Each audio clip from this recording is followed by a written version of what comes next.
Hello, everyone. It is so good to be back with you. Happy holidays. I wish you and yours all the best during this holiday season, and I hope Santa brings you everything that you want.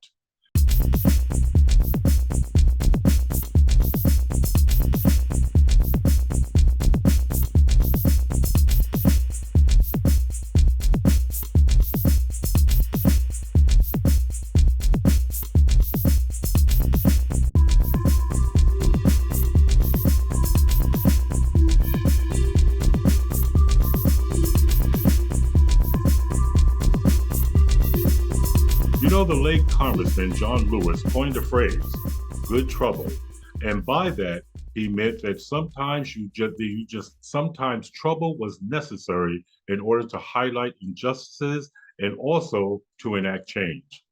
My guest today knows a lot about that. His name is Mark Colville, and he is a representative of the Amistad Catholic Worker.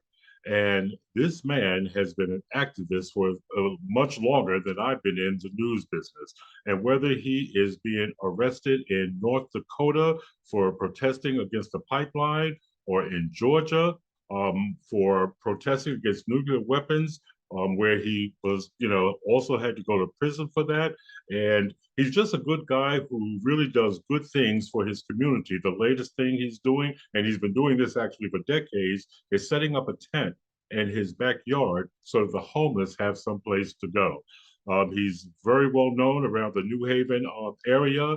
He has been noted for his achievement. The last thing I think he was noted for, he was named Person of the Year, or I should say, along with his wife, Persons of the Year in 2019 by the New Haven Register. My name is James Walker. This is Real Talk, Real People. Let's get right to the conversation and hear what he has to say about why he fights so hard for those who are less fortunate than him. Mhm. You have been in the news for so long as I was in the news business, you were in the news. You were always somewhere, not even always in Connecticut, being arrested for what I guess you would call creating good trouble. and Yeah, well, and I aspire to that certainly. yeah, you certainly do. Why did you start? How did you get involved in all of this in your activism? What put you on that path? I would say, a combination of sort of, I would say, finding my conscience as a young man, um, and that really happened partly through the faith that I was raised in, which I didn't pay much attention to as a child. But I was raised a Catholic, and eventually, and again, when I was trying to kind of, I would say, find my conscience, and in terms of where I want to be in the world, where I want to stand in the world and such.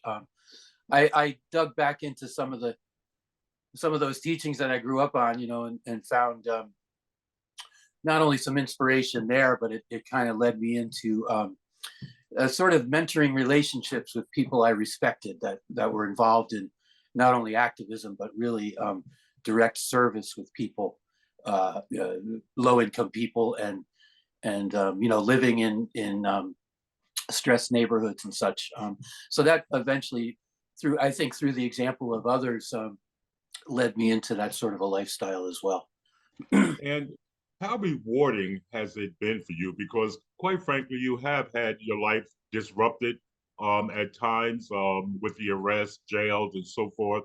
You always come out looking good. I think the people love you for what you do. But how how disruptive is this for you in your personal life and your family life? Um, well, I mean, I guess you could say that that's part and parcel of our life, of our family life, is disruptions.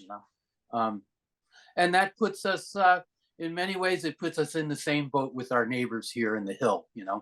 Um, we've really taken, I think we've taken instruction over the years as a family from the other families in this neighborhood, and actually uh, through some of the activism that we've done, both myself and other people in my family. That I think we've come to maybe understand our neighbors a little bit better in terms of the experience of having separated families, of having the say the system, so to speak, for lack of a better term, how it how I grew up in Madison, right? I grew up in a Hmm.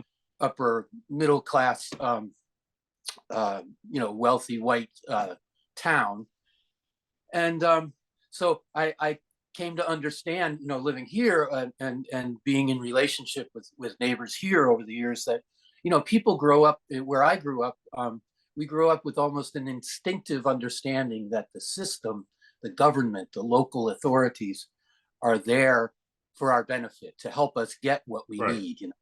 And then of course you get enculturated into a different environment here, where it's exactly the opposite. People have the opposite assumption, instinctually, Right. that the system is against them. It's looking to trip them up, or to block them, or to provide obstacles.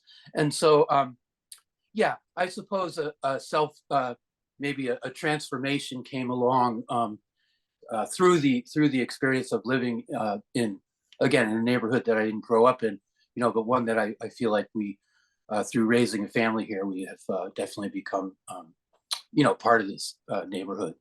So Now you're back in the news for your efforts on behalf of the homeless, and I understand that you've set up tents or something in your backyard so that these people will have a place to sleep. What's going on with that? yeah, thanks. So this current campaign that we're on, it has roots. It actually goes back about 10 years when we first took this on as an issue. About 10 years, in 2013, the United Nations did an extensive study of cities nationwide in the United States, to try to evaluate how they are in compliance or not with the UN Universal Declaration on Human Rights, which was codified as international law in 1948, in the post-World War II era. Um, and So this is the Committees on Racial Discrimination and the Human Rights Committee of the United Nations did an extensive study, and their report came out in 2013. And among the findings was that there are municipal laws are rampant across this country, which essentially criminalize homelessness. And the one that they flagged most prominently was this right that again is identified in the Universal Declaration on Human Rights, that gives people who are homeless and not provided with housing, adequate and affordable housing by the government, gives them the right to take refuge together on public land, on unused public land. Now, again, in the post-war era, there were millions of economic refugees that had been displaced by the war, right? I mean, millions. And obviously it became the world's consciousness, which in many ways is expressed by this UN declaration. Right. That the basic point, I think that became understood, was that when people are not when people do not have a legally sanctioned place to be, then they are essentially denied the status of personhood. In Okay. person. Yeah. Well, let me ask you. New York, the governor there, or I should say, the mayor of New York, has just instituted this new policy that they're going to pick up the homeless and institutionalize them, to put them in psychiatric hospitals. And this doesn't seem to be just the case in New York. I just read California is getting ready to take this on also. What are your feelings about that? And do you think that Connecticut will ever get to that point? Because we also have a lot of people who are homeless. Do you think, number one, it's right that they should be taken off the streets and put in psychiatric hospitals? And if not, why not? It's a basic violation of human rights. And again, basically the understanding, what we're trying to do through this campaign is change the policy in New Haven in terms of service delivery and distribution of resources to our low-income neighbors. We're trying to change the policy from its current state, which is it begins with budget and liability.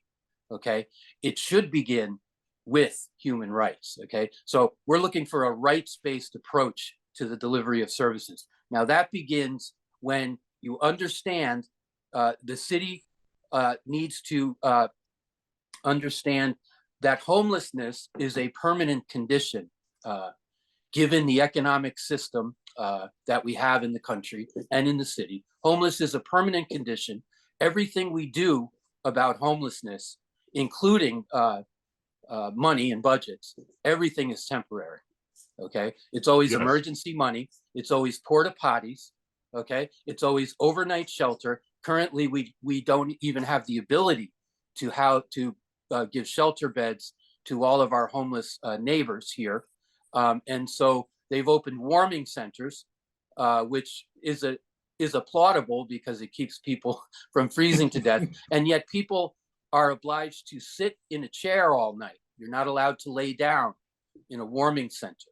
Right. Okay, so what we're trying to say is, when you begin your service delivery with acknowledging that people have a right to be somewhere, okay, that means that what the city needs to do in order for all of its services to even begin to come from a rights, people's rights perspective, that they have to designate a piece of, at least one, probably several pieces of land in this city in which people who are without a shelter bed tonight or without a warming center, whether that's by choice or not, that they have a place to legally exist. It's a simple change that we need to acknowledge, and then the policy needs to be formed around that. So what the mayor is doing in New York City is pretty much the opposite of that. He's taking a strong arm, police-based approach. And when you think about it, I mean, I've been involved in this work now for 30 years in terms of trying to work with people who are experiencing homelessness. The shelter system in any city, and even New Haven, which is a nice city, right? The shelter system is very much modeled after the criminal justice system. Okay, It is. when you walk into a shelter, you give up your independence, your autonomy, your agency, your privacy, and your property. You give all of that up in order to have a bed for the night, and then you get sent out at 7 o'clock in the morning. Okay, that is an unconscionable reality that people who are homeless have been living with for decades here, and people, by the way, have been camping out since the Reagan administration. Right. Okay, I mean, essentially under highways, along. You can see them on Metro North. If you take Metro North, you can see them along Stratford and so forth. And yes, these, and I think you're old enough. I know I'm old enough to remember a time when Mark, don't remind me of how old I am. On Crown Street and George Street, right downtown, there used to be, I think they called them SRO hotels. Right. You could get a room for like $2 a night. And so, and then of course, all the federal housing initiatives were abandoned immediately during the Reagan administration. It's never come back. So, yeah, so we need, so our campaign is trying to illuminate this need to, again, reset ourselves into a rights-based system of helping the most vulnerable among us. Okay, that's where we're starting. And what we need to get to is the understanding that tent cities, while they have a very bad reputation right now, and that's not because of the people living there. Okay, and that's from direct experience. Okay, we set up when COVID started, we decided that it was time to revive this campaign again, which we started in 2013. We had taken over a couple of vacant properties here during the summer here in our neighborhood, and we set up tents on them. We talked to all the neighbors. Everybody was okay with it. They started bringing food to the neighbors started bringing Hmm. meals to folks. It was great. And the mayor at the time shut it down. We did it twice. They shut it down within 48 hours. Arrested four of us Yes, on one I occasion, know. and we were acquitted at trial by a judge here in New Haven of trespass because he said it was an appropriate use of public land given the situation of homelessness. Let me ask you, because I've written about this, I've thought about this, and I don't understand why this can't happen for the homeless. Many of the homeless get a check, a monthly check, a SSI check. Many of these people have been sheltered and have lost their apartment or their home along the way.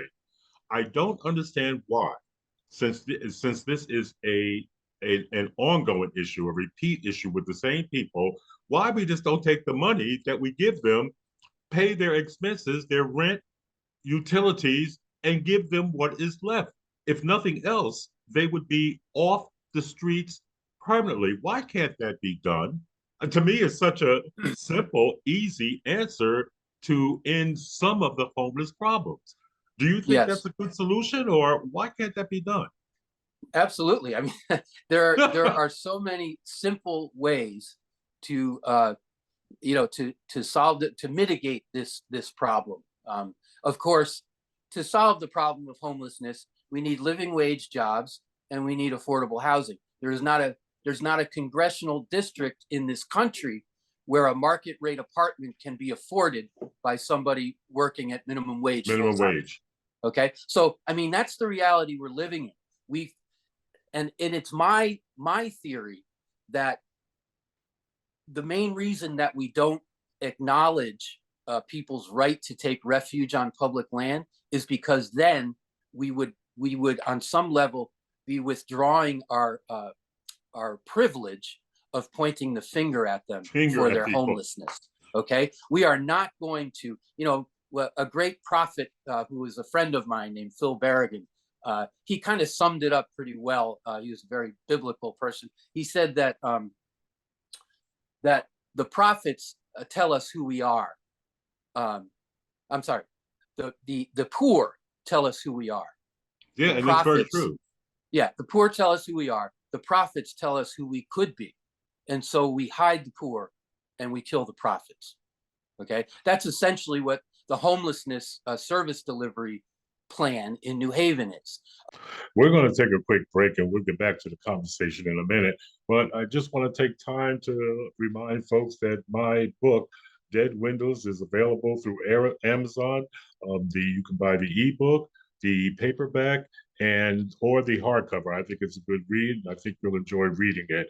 Also, if you like our content here, hit that subscribe button, like and share our videos. We will surely appreciate it and help us grow. Okay, let's get back to the conversation.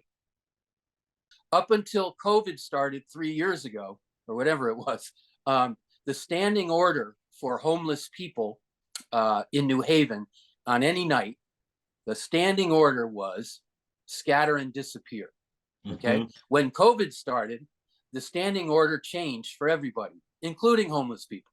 And that order became shelter in place. Shelter in Now, place. the new order was even less accomplishable than the old one. Okay.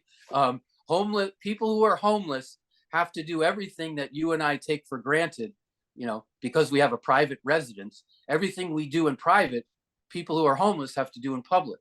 In Um, public, right. when one of the greatest problems among people on the street that I observe is that they have no way to secure their belongings. Okay, we could, I, my theory is we could eliminate 75% of the violence that happens on the street if we simply gave people the right to store their stuff somewhere and lock it up, which is Is that a among the problem? demands that we have of the city right now. Is that a problem? Because I'm sorry. I've never known that to be a problem. Is that a problem amongst the homeless, theft and Oh yeah, because think about it. If you're particularly if you're camping out, which lots of people are these days. When you leave, you have to, if you're when you're unhoused, you have to crisscross the city in many cases to get food and to make appointments and to obviously people are trying to get housing, all these things that people have to do. They have to crisscross the city essentially. And it's a daily choice. I either leave my stuff in my tent and pray it's there when I come back, or I carry it all with me. And Yeah, I then think, then you get profiled. yeah, I think a lot of people, I certainly wonder, where do these people put their stuff? I mean, because you see them with carts and just bags of Right. stuff. So, I've often wondered, well, when they go to sleep, where, what happens to their stuff? But I've actually seen people, digging in their carts for a clean shirt or whatever, and actually Hmm. change right there on the streets. So this is really a serious problem, and I have to be frank, I don't see it getting any better. I don't see it getting better because we need affordable housing. There is no, they can't build affordable housing fast enough. And of course, if you're the homeless, if you're in that part of society, you're pretty much kind of forgotten about. You're not really, Yes. people are not really concerned. So I don't see this going away. So if it's not going to go away, what can we do to help alleviate the problem so that we're not stepping over people? And I have to say this, particularly veterans. I'm a veteran, and it just Yes. bothers me to see veterans out on the streets. So, if you had your druthers, Hmm. what would be the steps that, say, New Haven can take to end homelessness? What would make you happy? Well, again, first I would appeal to New Haven to be honest with itself about homelessness. Okay, we're not going to abolish homelessness without systemic change. Okay, Right. and be honest with ourselves. We are not committed to systemic change, either as a people or as a government in New Haven or as the institution of Yale. We are simply not. Um, Hopefully we'll get to a place where we're committed to achieving that systemic change. But in the meantime, um, we have, we've come up with a simple list of demands, and by simple I mean very inexpensive list of demands that will immediately, uh, you know, uh, reduce a lot of the misery and suffering, particularly in the winter that people are going through. We're demanding. And this is again an organizing effort that I and some others, community organizers, have taken up with people who are homeless, and we call them. We try to reject the identity of homelessness as a descriptive for people that's not. Again, it doesn't respect them, and so I call them economic refugees, and that's a much more accurate and descriptive term. We have economic refugees. There are people that have been excluded from the economy. I mean, that's the basic truth. Okay, so how do we reach out to those people? We've come to the conclusion here at Amistad that we have to go outside the system, first of all. Okay, and these tent cities, what we're saying is this is a method. This is the best method, and it's been proven in cities like Eugene, Oregon, on the West Coast, where this is legal. They have 6 uh, uh, encampments there that the city supports. This is it's really probably the best method of what they call transitional housing that's available today in this country. Okay, by transitional housing, what we mean is homelessness enculturates people into a certain lifestyle. I'm not talking about drugs and alcohol and stuff. It enculturates them into a lifestyle of, first of all, competing with each Competing other for a over a bed. mythical, a mythic kind of scarcity that's been produced. This myth of scarcity has been produced by our economy and by our government. Okay, and so we have this collection of economic refugees who are obliged to fight with each other or to compete with each other to get those resources.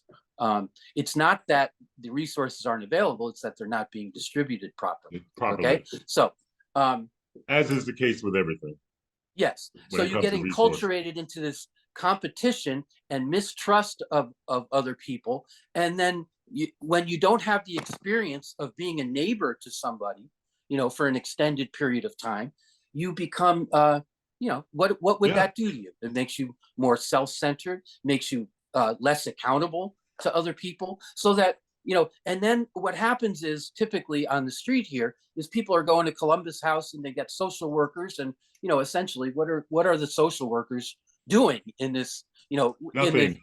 in this present economy? All they Nothing. can do is basically hand out coupons.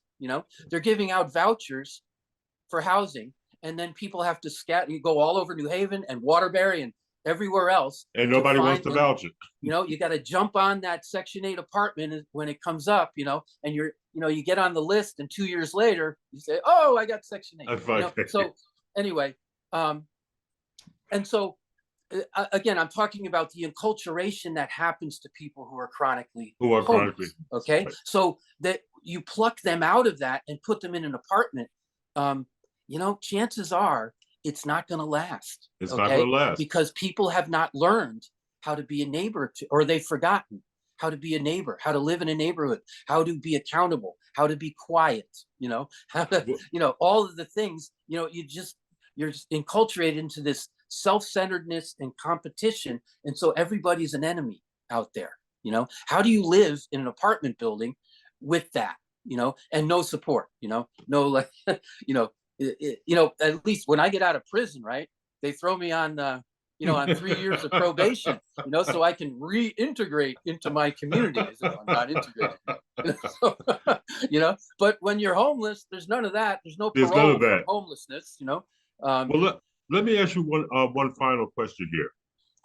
Amistad Catholic Workers. What does that mean? Well, we're part of the Catholic Worker Movement, which is, many people might know that one of the founders of the Catholic Worker Movement, Dorothy Day, has been promoted for sainthood in the Catholic Church, which is a really big deal. And the Pope, when the Pope visited the U.S., he spoke of her in very glowing terms, which is a big deal. Anyway, the Catholic Worker Movement started in the 1930s in the Depression down in Union Square in New York City. It's basically it's a movement based on people form small communities in neighborhoods like the Hill, and they do what they call the daily practice of the works of mercy, the corporal and spiritual works of mercy, community living. We say voluntary, the traditional understanding of voluntary poverty, where we pool resources and live simple lifestyles, and whatever we own, we try to make available to others and to the community and stuff like that. So, and then nonviolence, both, as a bottom line commitment, both as a personal lifestyle and as a method for social change. So that we're part of the Catholic Worker Movement. Several of us, including my wife and I, came here to 203 Rosette Street in 1994 to start a Catholic worker community. So we've been doing that pretty much since then, and sort of following where the neighborhood has led us. And so what we're doing now, again, is our, maybe a feeble, but hopefully it's at least a symbolic response that people will get behind. We're actually, I think I'm reflecting on it, we're doing hospitality as symbolic action, as nonviolent direct action. Okay. On Tuesdays, people might be interested. We've set up a thing where we serve lunch, a hot lunch, basically right to on the side of the City Hall steps on Tuesday from 11:30 to 1. What we're trying to do there, we have an open mic, and we encourage particularly our economic refugee neighbors in New Haven to take the mic and speak about their experience, because of some of the things I've been talking to you about, like carrying your stuff with you all day long, right, stuff like that. People really don't understand that, and I think people have a bad image of people who are going through this, and we're trying to change that. At the same time, we have a list of demands. We set up this organization that is run by leaders who are experiencing homelessness. It's called U-ACT, U-ACT, Unhoused Activist Community Team. Okay. And so anyway, I would encourage folks to come down to City Hall, have a little lunch with us as we usually walk around with some signs indicating what we're demanding. We're demanding permanent public bathrooms, not porta potties, on the green and in all the neighborhoods, access to free showers, again, a storefront or some situation where people can lock up their stuff. We have a list of demands, and no evictions from public places without an immediate real offer of another place to be. Okay, that these evictions, particularly when they're done by police action, are crimes. They're a violation of human rights, and that needs to stop immediately. Anyway, these demands are there. We hope we're pressuring the mayor to meet with us and to address these demands publicly. So, well, Mark, you again, you've done some incredible stuff, and quite frankly, I'm sure that you may not feel it all the time, but I'm sure the vast majority of people here in Connecticut appreciate the work that you are doing on behalf of those who are less fortunate. We are out of time, but I want to ask you, is there anything that I have not asked you that you want people to know? Well, we do have, and I think you mentioned in the beginning here that we have set up in our own backyard what we're trying to make a model of what a village or a tent city, we would call it a tent village, would look like, because we run electricity out there, and we have, people have access, to meals and such in our backyard. Very quickly, what we did was we've used our own backyard. Our next door neighbor, who my daughter and son-in-law bought the house next door, they gave us half of their backyard. And then on the other side of that is a city-owned piece of property that we've been tending as a community garden for about 3 decades now. The ultimate plan is that we're going to set up this model. We're going to do tiny homes on it, and we're going to knock that fence down and take over the public property in order to, to oblige the city to legalize this. So that's what our campaign is.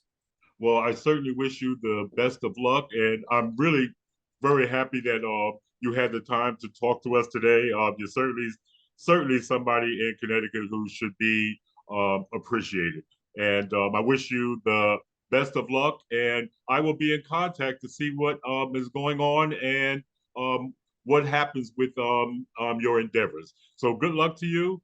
Have a great week, and take care. I appreciate your podcast. Thanks a lot. You've been listening to Real Talk, Real People.